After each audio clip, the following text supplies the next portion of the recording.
Hi, this is David with entry number 198. So, looks like Thursday will be the day. So today I wanted to talk about a couple interesting things I noticed during class. So basically today was the first day I implemented curriculum, or at least the curriculum that the school gave me. What that meant was it was out of the book. Like I mentioned yesterday, the book is made, I think, by Koreans, for Koreans, and to learn English. And the kids knew the book. Once I showed them the book, they all unanimously let out a groan of what sounded like extreme displeasure. And you know, I can get that because they don't really, like I said before, they don't really want to learn the language.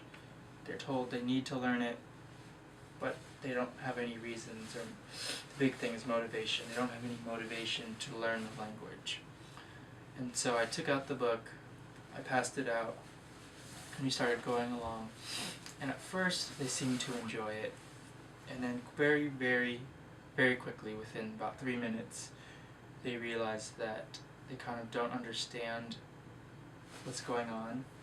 So maybe the level that I used today was too high. I have 5 levels, and then like 3 sections in each level, or 3 sub-levels. So maybe today was a bit too high for them, but it said level 3, and I used it with a 3-4 grade, so maybe we'll see.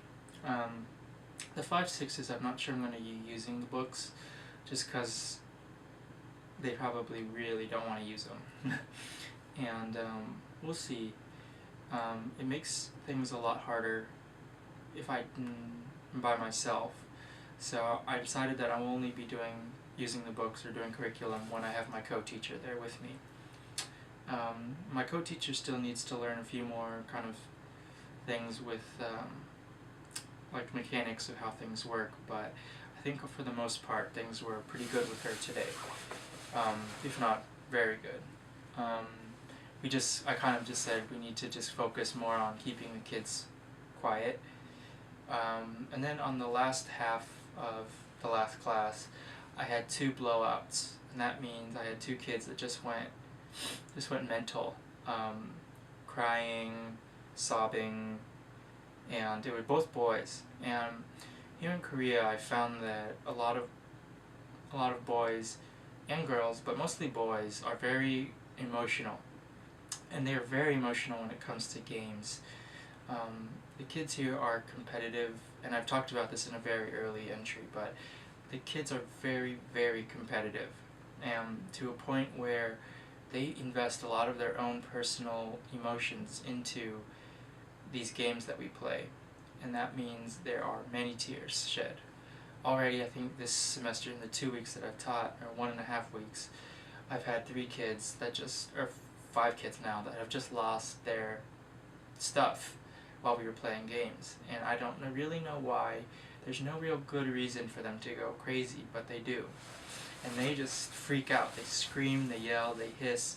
I haven't really had any like fists thrown yet, but I'm pretty sure that if things escalated, I let them escalate, that they would physically fight.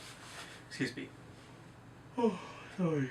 Oh, and so I'm very apprehensive about continuing with, well, no, I shouldn't say that. I'm just going to monitor them better and maybe limit the amount of free communication they get while we play some games. Maybe this week I'll try implementing a little more,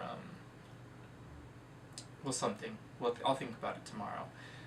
But yeah, things, with the Korean kids are very interesting. They're never dull, that's for sure. But what the question is what kids are dull, I don't think very many. So yeah, I'm very happy though with how things are going. I think I'm not going to go to Hagwon this semester or not hagwon, sorry, hoishik, which are kind of like the Korean business meetings where you drink a lot. They're informal, and actually they're pretty formal, but people get really drunk, and I kind of want to keep that away from me, I think, this semester, because I don't need to see people like my coworkers like that, and it's kind of, I don't know, it's kind of awkward with me being there, so I think I'm going to hold off. Anyway, I'm going to wrap this up there. Thanks for watching. This has been entry number 198, and I will talk with you tomorrow. Bye.